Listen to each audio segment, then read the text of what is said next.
Hey guys, it's Bree here from Blossom Branch Farm, and today I am here in the greenhouse to talk to you about soil blocking. Now, I know that you're busy and you just want to get down to the nitty-gritty, so we're going to show you how to do this and why we do this in 5 minutes. Let's go. So soil blocking has a lot of great advantages even for the home gardener. So even if you don't grow on the scale that we do, I have 5,000 seedlings going just on this one shelf behind me using soil blocking. You can still use these practices at home.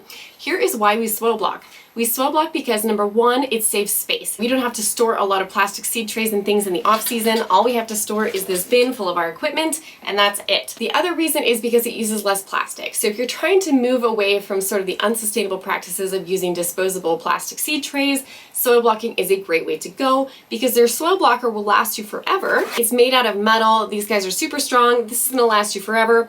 And the trays that we're recommending you use are fiberglass. These are going to last you literally as long as you care for them. You can sanitize these trays in the dishwasher. You can just pop them in your dishwasher just like a regular plate, sanitize them in there, and they store flat. And the last benefit of soil blocking is that it creates a healthier plant. You're not growing within a plastic container. So in a typical seed tray that has plastic sides, the roots hit the side and they begin to circle. So instead of doing that, when the roots hit the air on all four sides, they actually stop growing and they just begin to send out more roots from the base of the plant instead of circling and circling and circling and leading to root-bound plants. So these are going to be healthier, they're going to be more drought resistant and more pest resistant and less likely to suffer from transplant shock. So how do we do this? First, I'm going to go over all the equipment and tools that you're going to need. Number one is going to be your soil blocker. Now the size that I like to recommend for home gardeners is this medium-sized one. This makes 5 soil blocks at a time. This is also the most versatile, so you don't have to pot up. If you're using the smaller soil blocker, which makes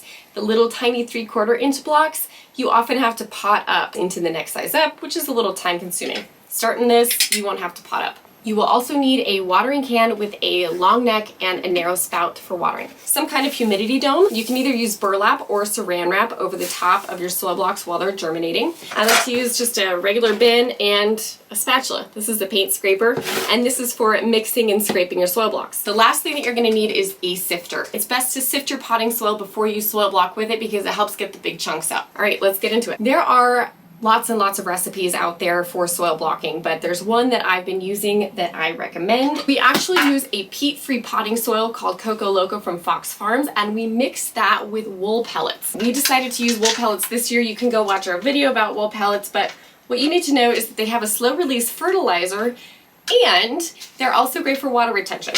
So I'm going to start with 1 part of wool pellets. We're going to grab our sifter, and we're just going to sift out some of our potting soil through the sifter to mix in with our wool pellets.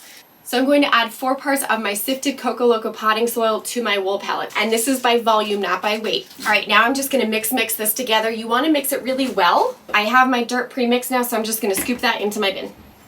1, 2, 3, 4, and next I'm going to add my water.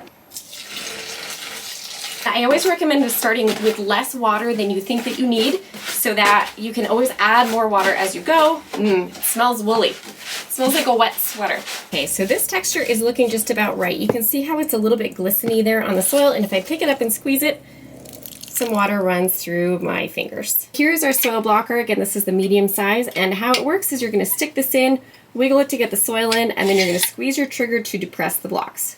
Press this down, holding on the top.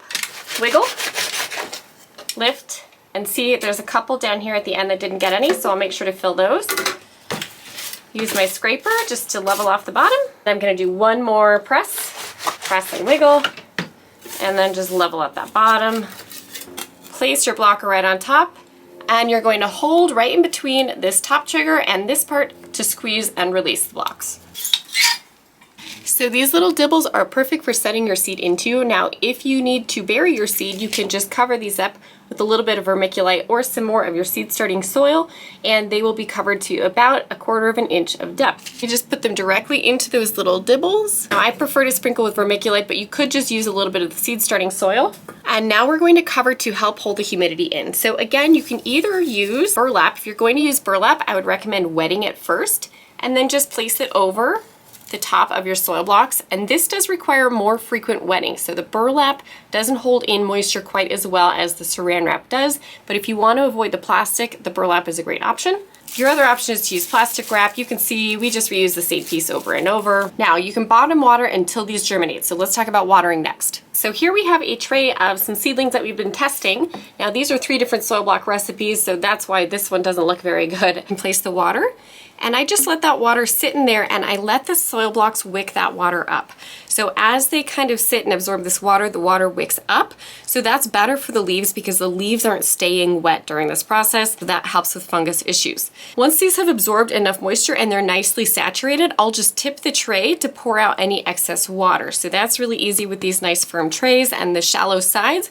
I just tip it like this, pour out any excess. Now again, I do love these fiberglass trays for this because they have shallow sides, and those shallow sides help the air circulate around your soil blocks while you're starting them. I often see people starting their soil blocks in 10-20 trays that have higher sides. The downside of that is there's not a lot of great air circulation, so that can sometimes lead to things like algae. And you will never have to repurchase these. So even though there's a bit of an investment up front with trays and the blocker, you never have to buy that stuff again. And depending on the soil block mix that you use, you may or may not have to fertilize these as they grow. Now, again, these are going to be much healthier than a typical seedling grown in a tray, but it's going to come down to whatever soil you used. Now, we haven't fertilized these ones yet at all, but once you start to notice that maybe they're not growing as much anymore, or they're looking a little bit of a paler green, then you can start fertilizing. We have a herbal-based fertilizer on our channel, so you can go check that out.